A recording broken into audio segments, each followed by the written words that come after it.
Madam పదే పదే జగన్ నోటి వెంట కమ్మ సామాజిక వర్గం అనేది మాట్లాడడం అంటే గతంలో అయితే ఏ విధంగా కమ్మ వారిని ఏ విధంగా హింసించారో ఇప్పుడు అధికారం లేనప్పుడు వారిని అడ్డు పెట్టుకుని చంద్రబాబు మీద అంటే పార్టీలో మా పార్టీలో ఉండకూడదా కమ్మవారు అంటూ కూడా మాట్లాడడం అసలు ఏ విధంగా చూడాలి ఈ టైం. అంటే ఈ మధ్య చాలా ఎక్కువైందండి. ఆయన ప్రతిపక్షంలో పోయినసారి ప్రతిపక్షంలో ఉన్నప్పుడు కూడా కమ్మవారు కమ్మవారు అని చెప్పి చంద్రబాబు నాయుడిని విమర్శించి పదే పదే చెప్పిన మాటే చెప్పితే ఏమవుతుంది, జనంలోకి వెళ్ళినప్పుడు వాళ్ళు నమ్మేస్తారు. ఆ అబద్ధపు మాటలతోనే ఆయన గెలవటం జరిగిందండి. కానీ ఇప్పుడు ఓడిపోయినప్పటికీ కూడా, ఇప్పుడు ప్రతిపక్షంలో తను ఉన్నప్పటికీ కూడా, అంటే ఆయన 2014లో గెలిచినప్పటికీ కూడా కమ్మవారిని ఏ విధంగానూ కూడా పైకి రానివ్వలేదండి. వాళ్ళని అణగదొక్కేశారు, కమ్మవారిని పూర్తిగా అణగదొక్కేశారు. అందుకనే కమ్మవారందరూ ఏకమయ్యి 2019లో గెలిపించడం జరిగింది. అయినా ఇప్పుడు ఏం చేస్తున్నారంటే నెక్స్ట్ ఎలా గెలవాలి, ఈ కమ్మవారిని ఎలా అణగదొక్కాలి, కమ్మవారిని అణగదొక్కినప్పుడే మనకి మళ్ళీ గెలవగలుగుతాము అనేది ఆయన ఉద్దేశం. అందుకని అసలు ప్రభుత్వం ఏ పనులు చేయకుండా ఇలా ప్రజల్లోకి, అంటే పరామర్శ రూపంలో ప్రజల్లోకి వచ్చి ఇదంతా ఈ హింస ప్రేరేపించడం, అట్లాగే అందరినీ కూడా వీళ్ళు అవమానించడం, ఇవన్నీ ప్లకార్డులు డైరెక్ట్గా ప్లకార్డులు పెడుతున్నారండి, పిచ్చి పిచ్చిగా అనమాట. అసలు భాష ఎంత జుగుప్సాకరంగా ఉందంటే మనం చెప్పలేమన్నమాట. అందరూ చేదరించుకుంటున్నారు. అయినా ఎందుకో నాకు తెలీదు, భయపడుతున్నారు. పోలీసులు కూడా భయపడుతున్నారు.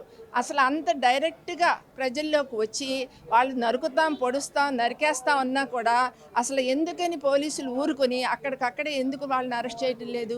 2 రోజులు 3 రోజులు కూడా వాళ్ళు చర్య తీసుకోవడం జరగటం లేదు. అందుకే వాళ్ళు రెచ్చిపోతున్నారు, ఇంకా రెచ్చిపోతున్నారు. ఎవరైతే ఆ ప్లకార్డులు ప్రదర్శించారో జగన్ పర్యటనలో వారి మీద పోలీసు యాక్షన్ తీసుకున్నారు. కాకపోతే ఇక్కడ నిన్న జగన్ చేసిన ఏదైతే ప్రెస్ మీట్లో ఆ ప్లకార్డులు ప్రదర్శించడం అవన్నీ కరెక్టే కదా, అంటే పరాపర 2029లో అధికారం చేపట్టడం, ఆ కార్యకర్త పరాపర అనే ఏదైతే ప్లకార్డు చూపించాడో అదంతా కరెక్టే కదా అని చెప్పేసి జగన్ మాట్లాడడం ఎట్లా చూడాలి? అంటే అసలు తెలుగు మాజీ ముఖ్యమంత్రి స్థాయి వ్యక్తుల ఎలా చూడాలి అంటే, మళ్ళీ తను సీట్లోకి రావాలనుకున్నప్పుడు తను ప్రజలందరినీ సమానంగా చూస్తేనే, ఆ కులం ఈ కులం కాదని సమానంగా చూస్తేనే ఆ ప్రభుత్వం సవ్యంగా నడుస్తుంది కదా. అలాంటిది ఏదీ లేదు. ఈ విధంగా ఆయన తెలుగుదేశం పార్టీ వాళ్ళని నరిగితే తప్పేంటి అనడం, ఇవన్నీ కామెంట్ చేయటం, అప్పుడు తెలుగుదేశం పార్టీ వాళ్ళు ఎలా ఓట్లేస్తారు? అలా వేరే కులాల వాళ్ళని కూడా హింసిస్తున్నారు కదా, ఆయన మాటలతో హింసిస్తున్నారు. అసలు ఈ మధ్య ఈ ప్రతిపక్షాలు ఉన్నప్పుడు కూడా అసెంబ్లీకి రావటం లేదు.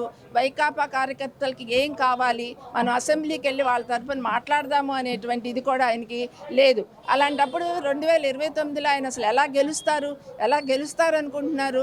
ఈ పిచ్చి పిచ్చి రికార్డులు ప్రదర్శించి ఇలా జనాల్ని రెచ్చగొట్టి కమ్మవారిని ప్రభుత్వానికి ఎగెయినెస్ట్గా రెచ్చగొడుతున్నారు. అంటే మా పార్టీలో ఉన్నటువంటి కమ్మవారి మీదే మీరు చర్యలు తీసుకుంటున్నారు, వాళ్ళనే జైల్లో పెడుతున్నారు, మిగతా వాళ్ళని పెట్టడం లేదని చెప్తున్నారు. ఎవరైతే తప్పు చేశారో, ఎవరైతే కనుక పొరపాట్లు చేశారో వాళ్ళని మాత్రమే ఎంక్వైరీ చేసి జైల్లో పెడుతున్నారు. కానీ తను ముఖ్యమంత్రిగా ఉన్నప్పుడు ఎవరిని పెడితే వాళ్ళు జైల్లో పెట్టలేదు. అంటే ఒక మనిషి కనబడితే చాలు, చంద్రబాబు నాయుడు అసలు ఎఫ్ఐఆర్ లేకుండా ఎలా జైల్లో పెట్టారు? అది అడిగేవాళ్ళు లేరు. ఇప్పుడు కూడా జగన్ని డైరెక్ట్గా ఎవరు అప్రోచ్ అవ్వలేకపోతున్నారు. ఎందుకో మాకు అర్థం కావటం లేదు. కానీ ఫ్యూచర్లో అతను చేసినటువంటి వ్యాఖ్యలకి మామూలు సామాజిక వర్గం అయితే ఊరుకుంటారా? అలా నరికేస్తామంటే కనుక, ఒక్క మాట చెప్తే కనుక ఊరుకుంటారా? ఇమీడియట్గా అరెస్ట్ చేయడం జరుగుతుంది.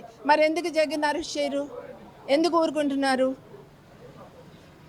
చెప్పాలి కదా, ప్రజలందరికీ అర్థమవుతుంది ఎందుకు ఊరుకుంటున్నారు ఏమిటని. ఇప్పుడైనా కానీ మన పోలీస్ డిపార్ట్మెంట్లో కొంచెం వాళ్ళకి మారితే ఎవరిని అరెస్ట్ చేయాలి, ఏ విధంగా అరెస్ట్ చేయాలి, పోయినసారి మనం జగన్ ప్రభుత్వంలో ఉన్నప్పుడు అడ్డగోలుగా ఎలా అరెస్ట్ చేశామో ఇవన్నీ కూడా వాళ్ళు గమనించుకుంటే కనుక అర్థమవుతుంది.